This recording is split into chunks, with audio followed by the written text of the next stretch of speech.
Welcome, everyone. Really glad we got that recording going. Welcome, everyone. I'm really excited to be your host today as we talk about how to get into a top 10 MBA program. I'm joined by some fantastic panelists.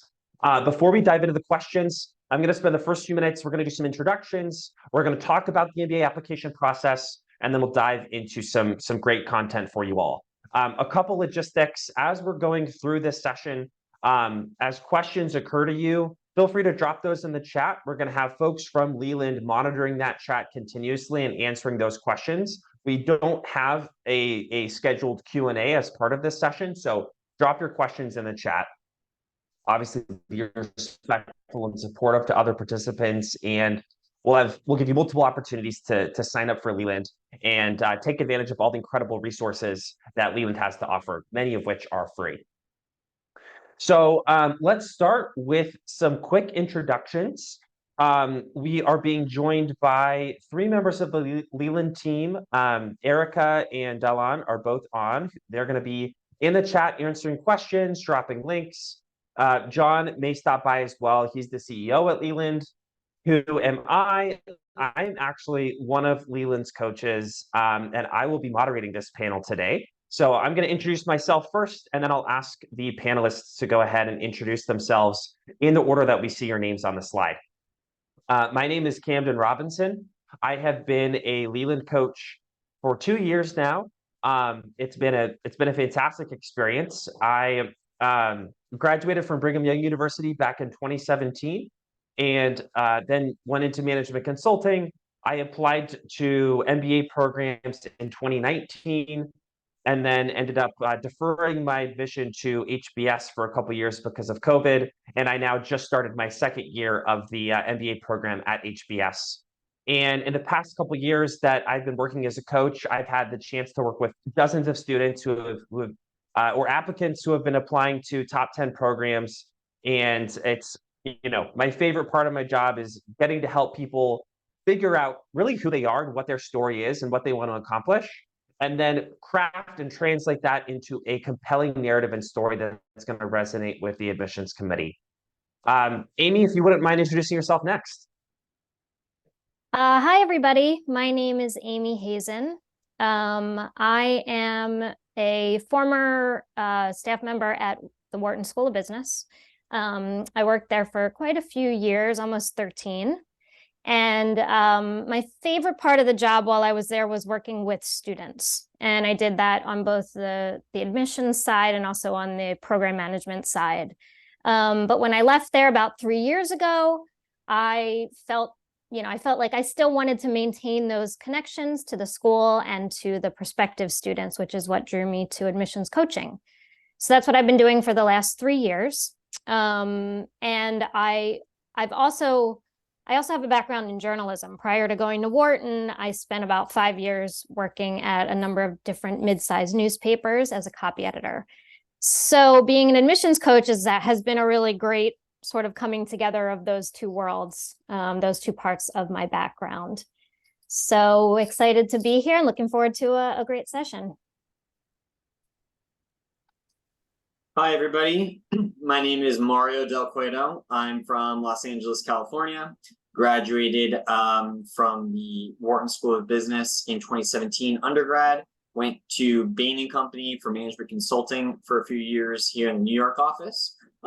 Took advantage of multiple of Bain's leave policies to do a stint at the National Football League, and also took educational leave where I went to Stanford. I was graduated in the class of 2022 with a joint degree from their business school as well as Graduate School of Education, and have been a proud kind of admissions consultant for the last 3 years. Love working with applicants across all of the kind of the top 10 and beyond schools, and really love going deep when people have a passion for education as well, and tying that into the different programs that they apply to. Hi everyone, my name is Alice. I just graduated from HBS in May this year. My background originally from Michigan, went to the University of Michigan Ross School of Business for undergrad, and then started my career in investment banking. Worked there for 3 years, also worked in growth equity investing, and then went to business school, and currently am a full-time founder, working on my own women's health startup. This is my first year working with Leland, but I've done coaching for a number of years, both for business school admissions, but also professional as well for banking and investing, resume reviews and interviews and things like that. I previously worked for the University of Michigan Career Center, and I also did some freelance writing, so love helping people craft their essays and their stories. So excited to hopefully work with some of you. Amazing. Thank you, Amy, Mario, and Alice for those introductions. And I'm just so thrilled to have you on the panel today. I can't wait for the advice you're going to share. Before we jump into that, I'd love to spend a minute getting to know our 70-ish other participants that are dialing in today. So if everyone who's on the call, if you wouldn't mind dropping in the chat, where you're dialing in from, where are you working or studying currently, and what's your dream MBA program? Go ahead and pop those answers in the chat so we can get to know you. Okay, so wow, we've got some folks from Dubai, from Canada, and from the faraway land of California. Just kidding, it's my favorite state. I am totally unbiased. And okay, from Germany. Wow, impressive. Staying up late, we appreciate that. Mexico City, Indonesia. Okay, I'm seeing a lot of mentions of Stanford, Wharton, and not many Harvards. Come on, folks, come on.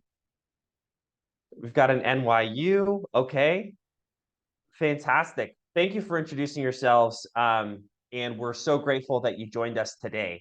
Let me spend just 5 minutes talking quickly about Leland and how you can take full advantage of all the resources that Leland has to offer. And then I promise we will spend the vast majority of our time with our expert panel and answering questions to help you apply and get into a top 10 MBA program. So a little bit about Leland. Leland is the one-stop shop for everything you need to reach your goals. It's not just MBA applications. That's whether you're trying to land an internship or a job, taking a test like the GMAT. We've got you covered. We have over 350 coaches on the site, so you can book time with one-on-one. And in addition to one-on-one coaching, Leland also hosts classes, events like this. And there's also a recently launched subscription service called Leland Plus, with over 45 videos, sample application essays and resumes, coaching discounts, and much, much more, all geared toward getting you into your dream top 10 MBA program. And really, what Leland is about you. It's about helping you achieve your goal of getting into a top program. And as a coach, I can say nothing is more exciting than when you get that text or when you get that call from a client and they say, I got the interview, or after the interview, I got the acceptance. I'm so excited to be going to the school. Or, they're into multiple schools and suddenly face the difficult decision of choosing between the Stanfords and Whartons and Harvards of the world. And so really, wherever you are in the process, whether whatever you want to achieve, whether that's, getting into a top 10 MBA program or even getting into Big 3 consulting, Leland is there to help. In terms of MBA applications, again, Leland covers the full spectrum. So whether you want an end-to-end, package and work with the same coach who will work with you on multiple applications or with one school, or if you just want, some resume editing, or you want a couple rounds of revision of your essay, or help brainstorming essay topics. Again, whatever your need is, you can find a coach on Leland who can help. Okay, let's talk briefly about the MBA application process, because I'm sure that everyone on this call is probably going to be in a slightly different place. Each school's application looks a little bit different. but these are the kind of the primary components. There's obviously the test score component. There are your letters of recommendation. And then there are a series of questions that you're going to answer. Some of them being short answer questions that have very brief character or word counts, and then some of them being much longer essay type questions. And so those short answer questions tend to do with extracurriculars, awards and honors you've received, and your plans post MBA, or if you're a deferred MBA applicant, your plans between your undergraduate and your MBA. And then there's obviously the resume. And if you land an interview, that would be, so yeah, every program conducts an interview with a subset of applicants. And then those who are admitted are selected from those group of folks that they interview. So that's kind of an overview of what you'll need to put together in order to apply to a school. If we stretch that out over a timeline, we typically recommend that folks prioritize the standardized test earlier on. And then some of the higher level application strategy, right? Who do I want to approach and ask for a letter of recommendation? How am I going to position myself as an applicant? What are really my goals for getting an MBA, for what's coming after my MBA? And then diving deeper into actually starting to draft some of those essay topics and respond to some of those questions. So obviously, like, you don't need 6 to 12 months to apply to an MBA program. I've worked with candidates who have done all of this in a month. I would say that's a highly accelerated timeline, but it really comes down to what else you have on your plate, how much of a priority this is to you, and how much time you're willing and able to dedicate to it. So with that being said, let's now jump into our questions for our expert panel. And let's start off with one of my favorite questions, and we'll just hear from all three. So why don't we go Alice, then Mario, then Amy. I'd love to hear, if you had to pick just one, what is your best tip for applying to a top 10 MBA program? Sure, happy to kick it off. My tip would be to not be afraid to be vulnerable. I think a lot of times people think that when you're applying to a top business school, you have to demonstrate all of your achievements and, present the best version of yourself. And while that is true to a certain extent, I think business schools really value being able to see a true person from all ends of the spectrum, and recognizing that it's human to have failures and to have vulnerabilities and to have setbacks. And so the more important part for them is understanding, how have you grown as a person? How do you face adversity? How do you bounce back from these situations? And so that allows you to show a much more dynamic side of yourself than just doing a highlight reel of all your accomplishments. Absolutely. There's a great quote from Carla Cohen, who's a former associate director of admissions at HBS, kind of decrying these brochures of humans that they see in their applications. And they don't want to see a brochure. They want to see a fully fledged human, including maybe some mistakes that you've made, maybe some soul searching that you've done, right? But seeing evidence of that trajectory of a future leader who's going to accomplish great things. Mario. My number one tip is to think about your application as a real estate management game. How can you manage the different aspects of your application to tell a complementary but non-duplicative story? How can you emphasize compelling aspects from your essays, to your letters of recommendation, to your resume, to your activities and awards sections, in a way that tells a story of a multifaceted person that the admissions committee would be proud of as an alumni, and also proud of as a contributing member to their university while you're there.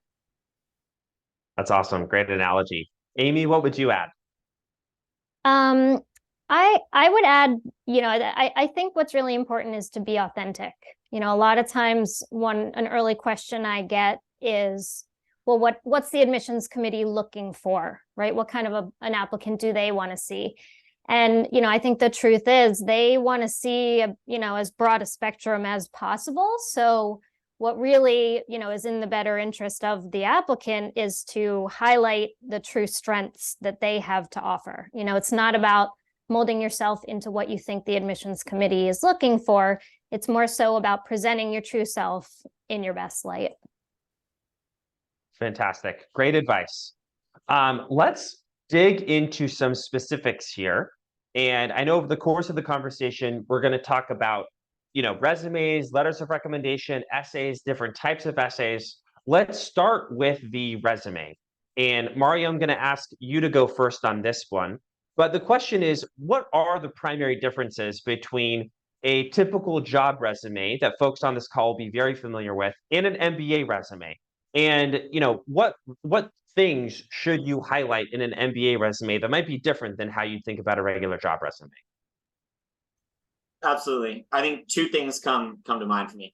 The first is when you are applying for a specific job, you tend to go very deep on the skill set that shows that you'll be good at that job. So if you're applying for a private equity associate role, you're going to highlight all of your banking deals and the ways that you've done different analysis.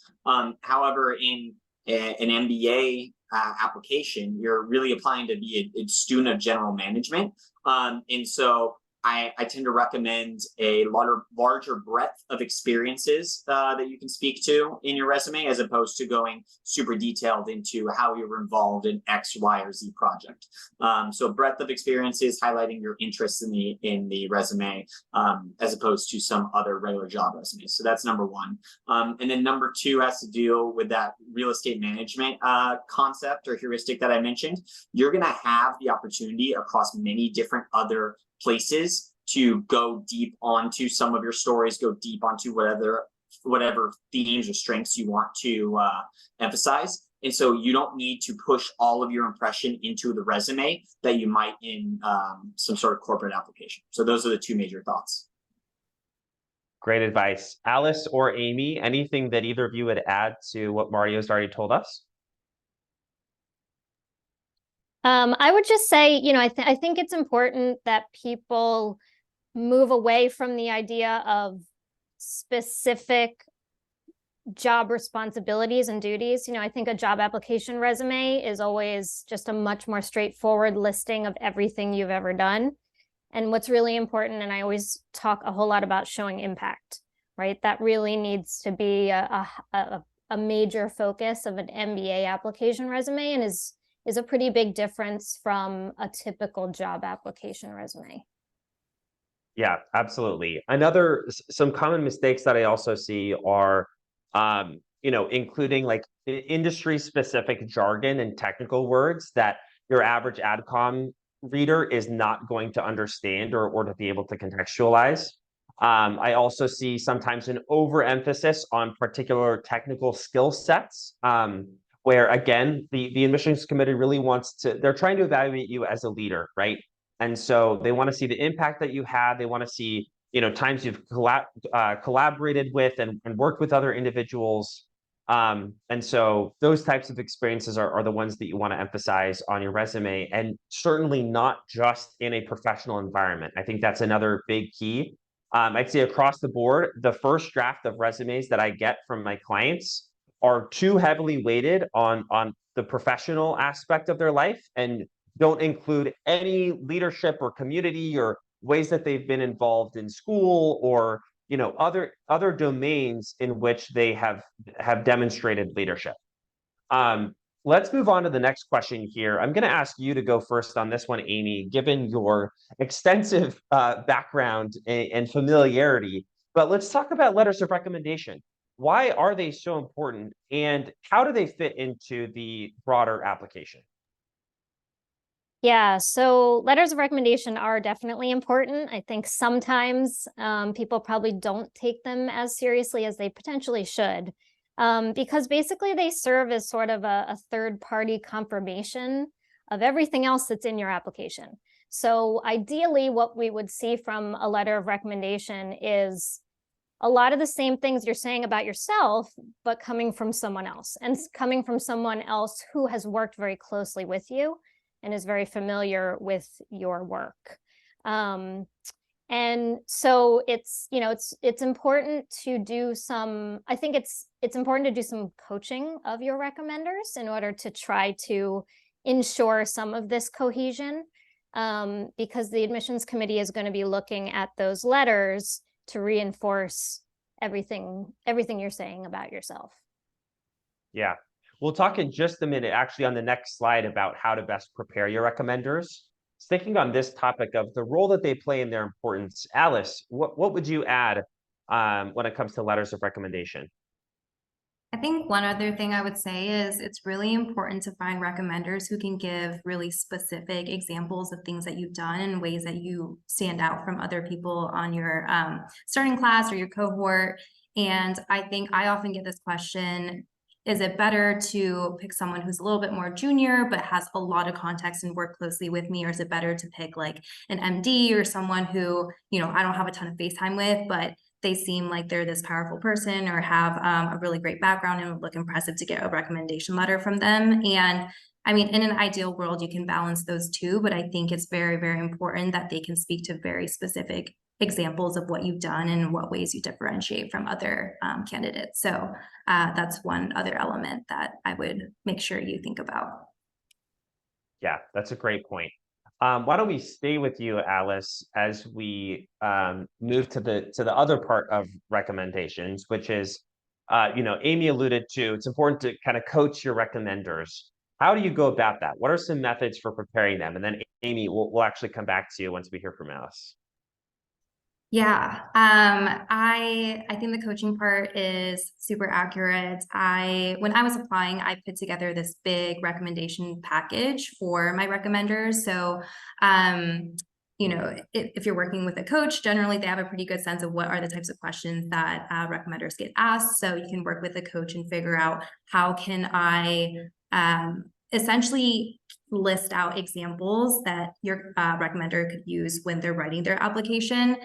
So my package consisted of my essay, my resume, my goal, like career aspirations, and then specifically for the job when I work together with this recommender, what are all the 4 to 5 examples for each question that they could potentially pull from. I think that allows you to guide the narrative a little bit, but also even someone you loved working with and loved working with you, if time has passed and it's been a few years, it's going to escape them what were the specific deals you worked on or what were the specific contexts that you had that they might have forgotten. So I think it's really helpful to make it as easy as possible for them to write a really good one, and you feeding them that information can help them do so.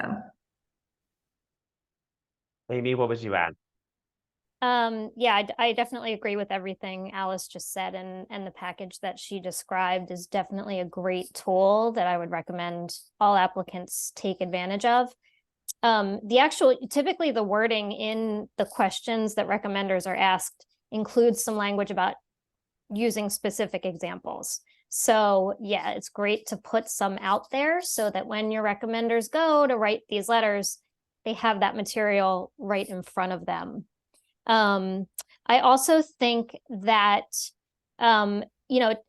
it's what's really helpful too is to emphasize strengths and weaknesses. I think that's a really good way to approach a recommender package, because typically that will give you an opportunity to provide some of these examples that we know your recommenders are going to need. And hopefully that's a way to create this cohesion, right? Because you're going to be talking about your strengths as well in the other parts of your application.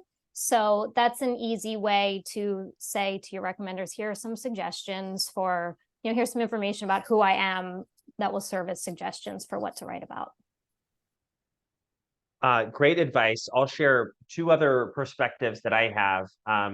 And then, Mario, did you want to add something? Sorry, I saw you come off mute. All good. I just, I loved what Amy said there about listing strengths and weaknesses. And I think that helps you as you coordinate your full story. If you tell them, here are the strengths that I'm emphasizing in the essays that I'm writing, maybe even share your essays. And then here are some strengths I would love for you to talk about for me and examples of how I demonstrated those strengths when we worked together. And then you do the same thing for, here's some examples of when you gave me constructive feedback and how I improved. Great. Thanks for adding that, Mario. 2 other tips that I like to share with my clients. One is when it comes to selecting recommenders, I recommend you ask a very specific question, because you don't want to be in a situation where you think you have, a really strong advocate who loves you and loves working with you, and they turn out to not really be the case. And so the question that I recommend you ask is, how would you feel about being able to write me a strong recommendation? Definitely, I would not ask a yes or no question. that a yes or no question is going to create some social pressure, right? For if you ask them a yes or no question, they're going to feel like they have to say yes, even if they may not want to say yes. And so leave it super open and ambiguous. How would you feel about being able to write me a strong recommendation? And if you get anything other than an enthusiastic response, oh, I would love to, I'll be able to write you a great letter, then you may want to reconsider whether or not they're the best person to ask. And then another piece of advice is, in a perfect world, they write their letter on their own, and it's a fantastic letter. Sometimes they can be aided by some gentle coaching and nudges and suggestions of things to change in their letter. Not all rec letter writers will be comfortable with, sharing drafts of their letter with you in advance, and that's totally fine. That's not a red flag. But one thing that you can suggest is you can just offer, especially if you're applying to multiple schools that have similar questions but different word counts, you can offer to help with getting things down to word count or helping with editing. And that's kind of a lightweight way to suggest that, you can have a look at this thing before they submit it. Let's transition and talk about essays. And we're going to spend a lot of time on essays because I think this is the #1 area that is really daunting and intimidating for applicants when they first start this process. And there are really 3 main types of essays that you'll see on MBA applications. There are the personal statement essays, why this school essays, and behavioral prompts, which is you kind of see a smattering of prompts in the behavioral category. The personal statement essays are pretty similar. There's, GSB's essay, there's HBS's what else do you want us to know? It's really, who are you? What matters to you? What do you want to accomplish in life and why? That's really what those essays come down to. So they have some very similar elements. And oftentimes your HBS essay, or your GSB essay can be repurposed with some tweaks and modifications. And then there's the why the school essay, right? Why Stanford? Why Columbia? Why Wharton? We're going to talk about each of these and strategies for addressing them. And then there are behavioral prompts, which you can read some examples on the screen. So let's start just high level. And Mario, we'll go back to you on this one. Let's say, blank canvas, you're just starting your applications. How do you get started with writing your essays? The way that I started my essays in a way that I recommend to a lot of clients is to put pen to paper. Doesn't necessarily need to be in full sentences, doesn't need to be full drafts, but I think blocking out time to almost just brainstorming word vomiting is the best way to start. An exercise that I find to be super useful for that is charting through your life, starting from, senior year of high school, and think through what major decisions have you made and why did you make those decisions, right? And taking that kind of lens as to what is prompting and propelling kind of your life to date could unearth great stories and themes to begin talking about throughout your application. Great. Alice, what do you suggest with getting started? It's going to sound kind of wacky, but it's actually very similar to what Mario was saying. I'm actually a big fan of therapy, and I had started therapy when I was starting my business school applications.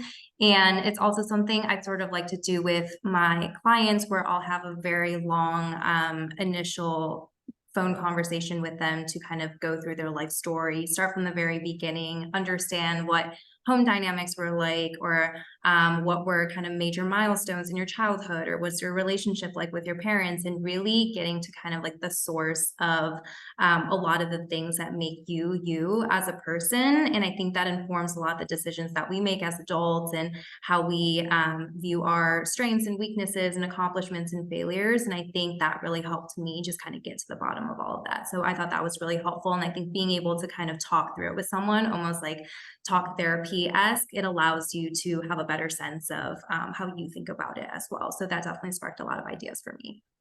Yeah, this is an area where it's really helpful to have someone else that you can bounce ideas off of, particularly if it's someone that knows you well, or even a coach that you've never met before. If you share sufficient detail and information about your background and what you've done, through an application strategy type exercise, it's really helpful to have that other party who can kind of, ask those second order questions of like, why did you decide to do that? And, how do you think about this? And what values are most important to you and why? Amy, what approaches have you found to work well with your clients? What would you add? I definitely think that the introspection piece is absolutely a requirement. Take some time to think through sort of your life journey. I have a questionnaire that I like to send to clients that really, I think, sparks ideas and maybe, uncovers some stories you may not have thought would be relevant.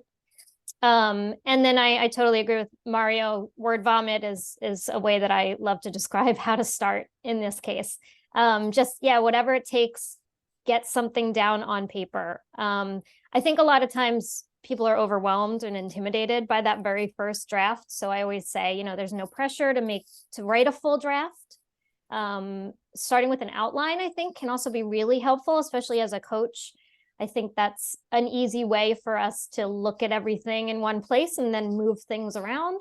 So an outline is also a great place to start. And also, I think it's important to ignore the word count for a first draft.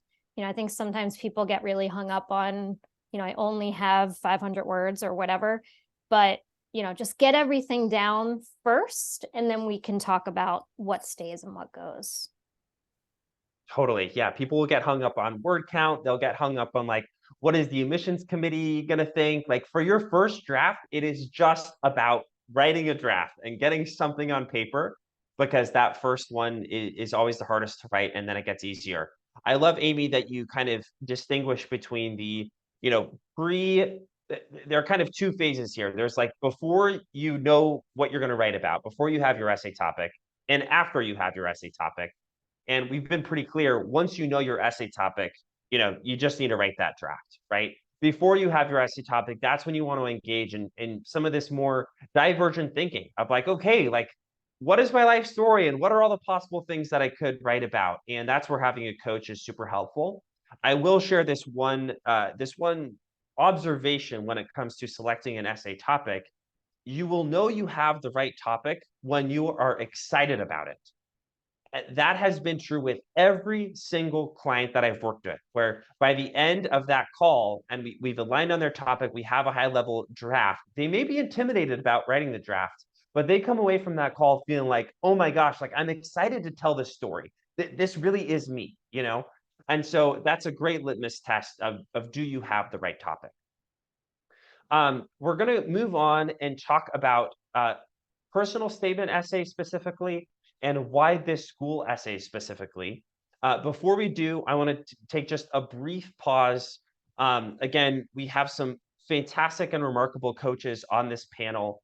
For those of you who have joined us this evening, if you're interested in working with any one of us, you can do that. You can scan one or all of the QR codes. You can schedule a free intro call, talk through, what are your plans in applying, ask whatever questions you want to about our process, get to know us. And I encourage you to do that now. I'll wait just another few seconds so folks can get their phones out and scan the QR code. Maybe you like how Mario talks. Maybe you think Alice has great hair. Maybe you admire Amy's experience. And for me, I don't know what to say about myself, but certainly I look much more handsome in that photo there than I do on our video call tonight. So with that being said, we're going to move on to personal statement essays. Okay. And let's see, Alice, Mario, Amy, who wants to go first on this one? Does anyone just like love the personal statement essay? I do, but I'm not allowed to go first. So. Sure, I can jump in. Thanks, Amy. I think it's well, for this, this comes back to the introspection piece, right? I think it's really important to go through that process in order to identify, a topic that's worth writing about. And, I think also what you want to do in any of these essays, and this goes back to what Mario was saying about real estate. I love that. I think that's a really great way to think about your application.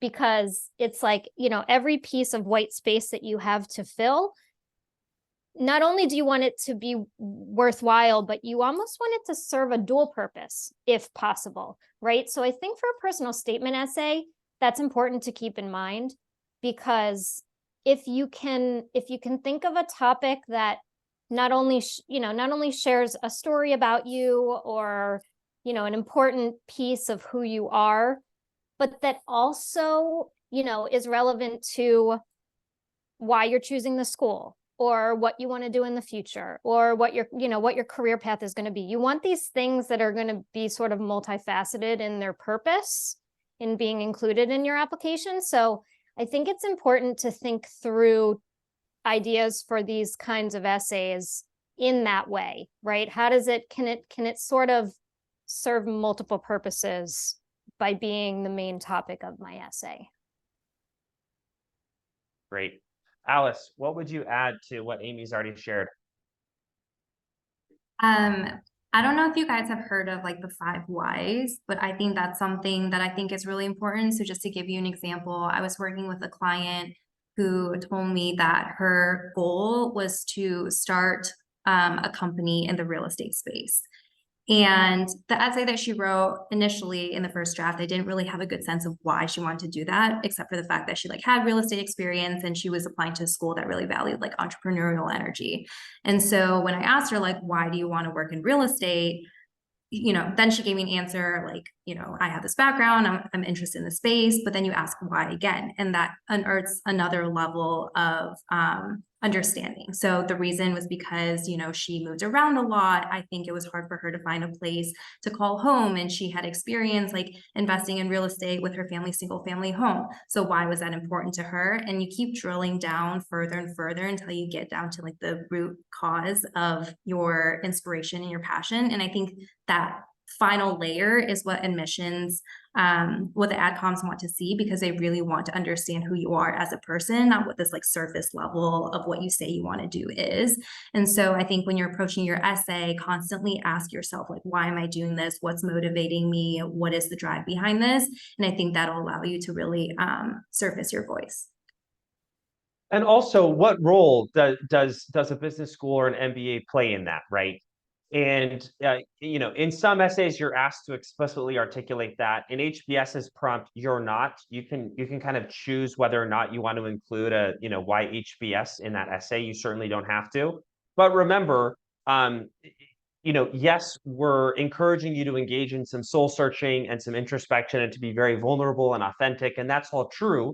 At the end of the day, though, you are applying to a graduate school of business, and so whatever you're writing about in your personal statement does need to logically connect to a motivation to attain a degree, an advanced degree in business. I have sometimes seen a couple essays that just don't really make that connection clear. Let's talk about the why this school essay. Mario, if you wouldn't mind getting us started here, since it's such a common one that we see on almost all applications, but not all. The why this school essay, it often asked alongside goals essays for an applicant. And I think there's 2 aspects that you really want to emphasize in a why the school essay. The first is that this school is the best place to help you reach your goals. It's the best place for you to learn skills and then practice those skills, simultaneously contributing to the community in order to reach the goals that you set out. So it has to be a clear kind of designation that Stanford, Kellogg, Booth, whatever have you, ties in with what you're all about and where you want to go. The second thing to keep top of mind is going kind of the extra layer deep of, I've done the research to understand what is distinctive about this school, and I'm answering in this essay why blank school and not why MBA. That's a very important distinction, and that's something that I coach clients through very often. Going to the different events that these campuses put on, talking to alumni, doing thorough desk research are all ways that you can start to transition away from a why MBA and why this school. So those are the 2 thoughts. Totally agree. I mean, specificity is huge here, right? You can't just mention the name of a class and the name of an institute that you Googled, right? Like, talk to somebody, visit campus, join an info session, learn as much about the school that you can, and really be specific about in both the ways that you will contribute and what you will take away, right? If any of you are familiar with Adam Grant's book, Give and Take, that's one of the frameworks I use to think about this, the why this school essay, right? What are you going to give to the program? What are you going to contribute to the community? And also, what are you going to take from it? And how are you going to use that to propel yourself forward in your career? Amy, what would you, oh, sorry, Mario, you unmuted. Just wanted to quickly add on to that. Being specific and genuine and not just be a Google search, working with a coach is one of the best ways to understand if you're striking that tone correctly or not. If there's ever a time to like have an extra sanity check of someone who's like very familiar with the process, it's this why this school essay element. Yeah, I've never seen a client nail this on the first try. Every first draft, usually the first couple of drafts, it's like, nope, we are not there yet. Amy, anything you'd add about the why this school essay? Just, on the give and take point, I just, actually Wharton's two essays, Wharton has two. And that's actually really how the two essays boil down. That's how I tell people to approach them. The first essay is all about what you'll take, right? It's the question of why this school, what resources are you going to be tapping into at Wharton? It's the question about your career goals. But then the second essay for Wharton anyway is all about what contributions will you make? So that's the give essay. So if you're thinking of applying to Wharton, that's a really kind of, pared down, easily approachable way to, make your list of things that belong in essay 1 and make your list of things that belong in essay 2 based on that those give and take ideas. Fantastic. Okay, I wanted to add one more thing really. Oh, please. Thank you, Alice. Yes. The specificity point that you guys all brought up, I think one thing is to also not underestimate the power of a cold outreach. So for example, when I was applying, my narrative was about how I was really interested in healthcare and wanted to get involved in the healthcare ecosystem. So I went to each of the schools and reached out to people who were on the board of like the healthcare club, for example, and was like, hey, do you have 20 or 30 minutes to chat? Would love to learn more about your experience. And I think as you have more and more conversations over time, you also get a better sense of like the tone and the culture of the school. So not everyone's going to respond to you as business school students are busy, but it's kind of a volume game. And if you reach out to a bunch of people, usually at least 1 or 2 will get back to you. That's great advice, Alice. Really glad you added that. Let's talk about common mistakes or pitfalls that applicants should avoid. And let's start with maybe when writing their application essays, but I'd really be curious to hear about common mistakes or pitfalls that you see in applications in general as well. So let's make this a little bit broader. And I'd love to hear from all 3 of our panelists on this one. So if we could just keep this concise. Mario, would you mind getting us started? Yeah, the first pitfall is overly flowery or grandiose language, like using platitudes and not getting into specifics and just being too braggadocious. And then the second is not being braggadocious enough, talking about how we as a team did X, Y, and Z, and not getting specifically into how you wielded influence, how you overcame a hardship to achieve something. Striking that right balance is really important. Alice, do you mind going next? And then we'll hear from Amy. Sure. I think this ties to the first question that I answered about not being afraid to be vulnerable. I think the biggest mistake that I see is everyone just kind of using your essay as a way to explain your resume in more detail. You kind of list out 5 different examples of accomplishments that you made, and you're really just highlighting the successes that you've done. And I think being able to show how you've overcome obstacles and failures is really important as well. I think the laundry list is a trap that a lot of people fall into, trying to include too much in an essay and not going deep enough. Like for instance, with the why this school essay, just kind of listing a long list of courses that would be a good fit, or whatever the reasons are that school is your top choice. I think what's more important in this case, it's quality over quantity. So you really do want to include specific examples and specific reasons why when you're mentioning, a list of a few things in these essays. I'll share another couple common mistakes and pitfalls that I've observed kind of in line with that, Amy. And one is, I work with a lot of clients who are reticent to commit to a specific goal or path or story. And it's like, let's take HBS's essay. You've got 950 words, like you got to pick one thing, right? And even if you're undecided, let's say, oh, I don't know if I want to do VC or whether I want to start my own company, or like, you got to pick one. And it doesn't matter if that ends up being the thing that you end up doing, right? What matters is that it's authentic and it's something you're genuinely passionate about and it makes sense with your story. But you got to pick one lane, because ultimately you only have so many words, and it's really important that you have a cohesive application. Another common mistake that I see on the essay is not making it about you. In these essays, you're going to commonly be talking about goals, influences, experiences, right? All these things that have happened to you, which are great. You want to bring those in, but ultimately the AdCom is evaluating who you are as a leader and as an applicant. And so if you want to go, found this new education company back in your home country of Brazil, that's great.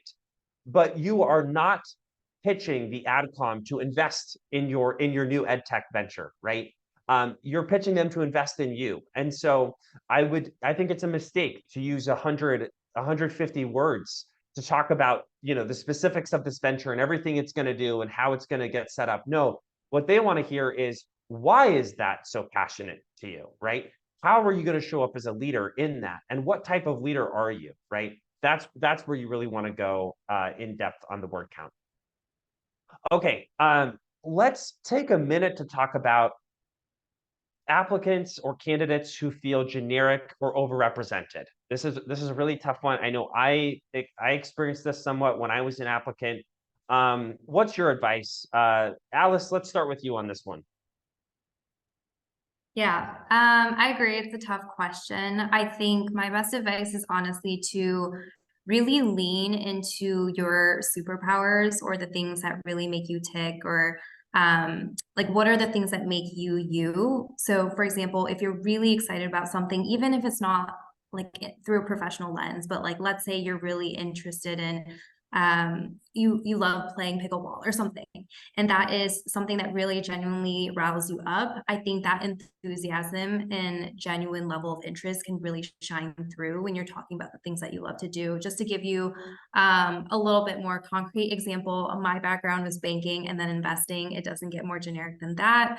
But I think when I was thinking about the pivotal moments or the things that I really loved in my life, photography was one of them, dance is another one. And I was diagnosed with an autoimmune condition when I was 13 years old. So really leaned into like healthcare, and I think had a really strong personal passion for that. So those were the things that I talked about in my essay. And yes, the finance part was one small aspect of it, but I think being really able to show the things that I love to do and who I really was outside of my professional background, I think was what really formed my narrative. So I think even if you're someone who has a generic path, there's a lot of different things about your own personal narrative that make you really unique. So just lean into those things. Yeah, look, I'd love to share my perspective on this one as well. And then Mario, I'm going to come back to you and ask you to share yours. There are kind of two ways you can stand out as an applicant. One is in what you share in your application, and the other is in how you share it. And Alice talked a lot about kind of the what you share, and there may be aspects of your identity or your background that could stand out in ways that may not be apparent to you. I think a big component of standing out, regardless of what your background is and kind of the what's of who you are, I'll be candid. I was a white male cisgender consultant, like that is a very common profile. But how you present yourself on your application matters really deeply here. And I'll go back to something Alice said at the start, vulnerability, right? What stands out in an application is vulnerability, it's passion, right? it's someone who deeply knows who they are and what they want in life, those actually are things that really stand out in an application. And they have nothing to do with your background or your identity or where you come from. It's really just how you talk about, how you write in your essay and how you choose to tell your story. And that's something that anyone can do, and that a coach can really help you nail. Mario, anything you'd add? I think the three of you covered it tremendously. Nothing additive. Okay, awesome. Let's move on then to our final question. So let's do a bit of a rapid fire here. I'd love to hear from each of you. We're going to start with you, Amy, and then we'll go Mario and Alice. Your final tip to help applicants stand out in the MBA application process. I think it's challenging, but I think you need to look for opportunities to show some personality, and these can be in very small ways. I really am a huge fan of the interests line at the very bottom of your resume, the very last thing on there. I think it's kind of one of very few places where you can share some hobbies. But things like that really, tell the admissions committee a little bit more about who you are. Just really looking out for those opportunities and taking advantage of them when you identify them. I'd say seek out help, and I don't mean just like professional coaching from your parents, your siblings, your friends, your roommates, your coworkers. So many people are willing to kind of like help and support you in your journey. If you give people the opportunity to kind of step up and be that great supportive force for you, many people will. Alice?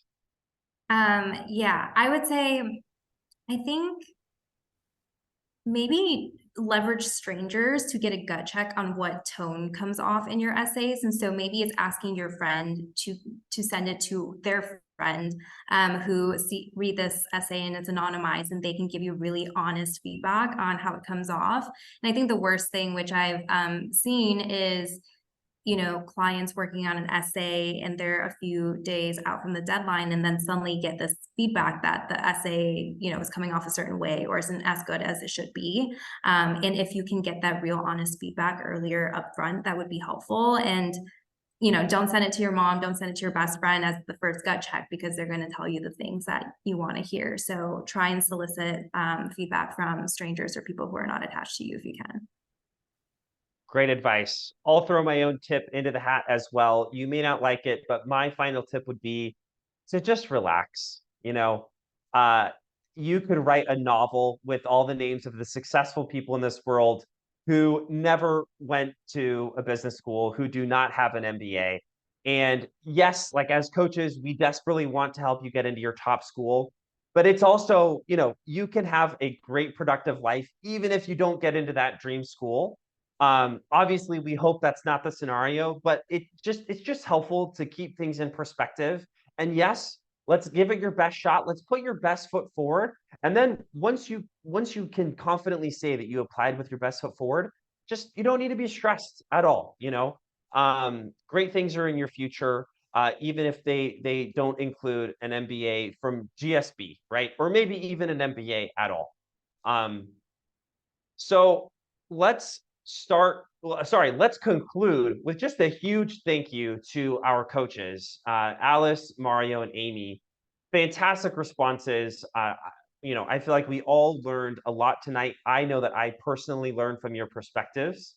And so really encourage all of you who have joined to consider working with one of these outstanding coaches on your applications. You can also sign up for small group classes on Leland. This gives you a chance to learn from one of these coaches on this panel or other coaches, one of the other 350 coaches on specific topics. So you can check out some of those MBA classes at joinleland.com/classes/MBA. And we also have many other upcoming community events like this one. We've got one coming up on September 26th in a couple weeks about non-traditional applicants specifically. And so, have got a whole host of other events in addition to that one. So encourage you to check that out and sign up if you're interested. Thank you so much for joining. Encourage all of you to sign up. And it was great having you. Have a great evening, everyone. Thanks for joining.